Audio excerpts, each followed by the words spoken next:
From the desolate fjords and storm-tossed seas emerged a legend, the Viking warrior. Feared across continents, their sagas etched in blood and fire. These raiders were more than just brutal invaders. They wielded weapons of an almost mythical quality, blades that could cleave through shields and armor with terrifying ease. For centuries, historians pondered, what made Viking swords, particularly the enigmatic Ulfberht, so dramatically superior to the contemporary European blades they faced? Join us as we journey into the heart of ancient metallurgy, uncovering the hidden technological marvels that gave the Northmen their fearsome edge. In the early medieval period, European blacksmiths typically worked with bloomery iron, a crude form of iron produced by smelting or with charcoal. This process left numerous impurities, including slag, resulting in a metal that was soft, prone to bending, or brittle and prone to breaking. To compensate, smiths often employed pattern welding, folding strips of iron and mild steel together. While beautiful and increasing the blade's flexibility and durability somewhat, it was a necessity born of material limitations, not an inherently superior technology. Meanwhile, far to the east, a revolutionary metallurgy had been mastered centuries earlier, crucible steel. Originating in India around the 6th century BC and later refined in Persia, this high-carbon alloy, famously known as wood steel, possessed extraordinary properties. Made by slowly heating iron and carbon in sealed crucibles, it created a homogeneous, incredibly strong, and sharp metal unlike anything commonly available in Western Europe. Its secret lay in a precise, high-temperature process that purified the iron and uniformly distributed carbon. How did such advanced steel reach the Viking homelands? The answer lies in the vast, intricate network of trade routes spanning Eurasia. The legendary Silk Road, extending far beyond silk itself, facilitated the exchange of goods, ideas, and technologies across continents. Archaeological evidence suggests that ingots of crucible steel, perhaps originating from Persia or Central Asia, traveled up the Volga trade route, through Eastern Europe and into Scandinavia, alongside exotic furs, spices, and silver. These cakes of raw material were immensely valuable. Among the most renowned Viking swords are those bearing the enigmatic plus Ulfberht plus inscription, often flanked by crosses.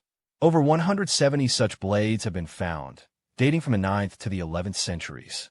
While not every Ulfberht was made from crucible steel, many truly exceptional examples were. This name, or mark, wasn't just a signature. It was a potent symbol of quality, prestige, and perhaps even a specific workshop or lineage of smiths. To possess an Ulfberht was to wield a weapon of unparalleled craftsmanship and material superiority. Crafting an Ulfberht from high-carbon crucible steel was a monumental challenge, even for skilled smiths. Unlike working soft bloomery iron, this material required extremely precise temperature control and an understanding of its unique properties during forging. Overheating could ruin the steel, while insufficient heat would make it unworkable. The skilled Viking smiths, whether they fully understood the metallurgy or simply followed inherited techniques, mastered the art of shaping and heat-treating these precious ingots, transforming raw metal into lethal elegance. The superior performance of true Ulfberht swords in combat was undeniable. Their high carbon content allowed for an incredibly sharp, durable edge that retained its keenness far longer than softer iron blades. Furthermore, the uniform structure of crucible steel meant these swords were both strong and flexible, less prone to bending, breaking, or developing nicks during battle. This combination of lightness, edge retention, and structural integrity gave Viking warriors a significant tactical advantage, making their strikes devastatingly effective. Beyond the tangible battlefield advantages, the Ulfberht likely had a profound psychological impact. Facing a Viking warrior wielding a sword that effortlessly cut through shields and even inferior blades must have been terrifying. The mere sight of such a weapon, glinting with a quality far beyond local craftsmanship, would instill fear and respect. This technological edge contributed directly to the Vikings' fearsome reputation, suggesting not only brute strength, but also a sophisticated understanding of warfare and tools. While the Ulfberht is the most famous, the principles of superior metallurgy influenced other Viking weaponry, from axes to spearheads.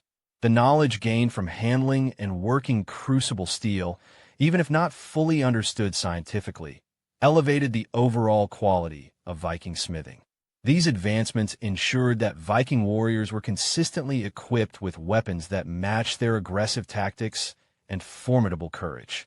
The Ulfberht stands as a testament to their ingenuity and adaptability, absorbing and perfecting foreign technologies.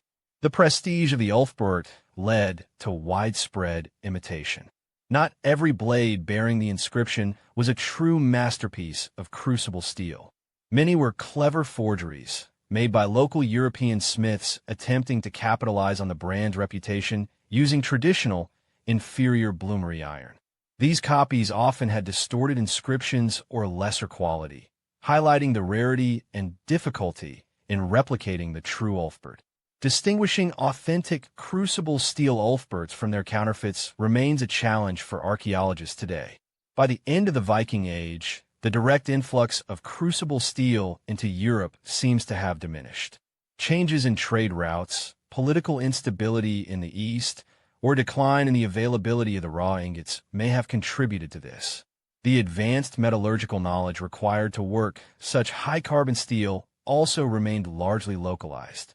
Consequently, the secret of making swords truly comparable to the finest Ulfberht blades was effectively lost in Western Europe for centuries, until its rediscovery in the early modern period. The legendary Viking swords, particularly the formidable Ulfberht, were not merely products of brute force, but of sophisticated metallurgical understanding and vast trade networks. They represent a pinnacle of ancient craftsmanship, harnessing exotic materials and advanced techniques that gave their wielders an undeniable edge in an age of brutal conflict.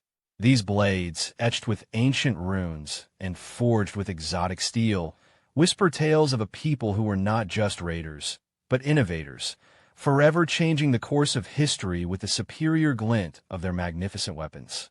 Their legacy continues to fascinate and remind us that history's greatest warriors were often backed by its greatest technologies.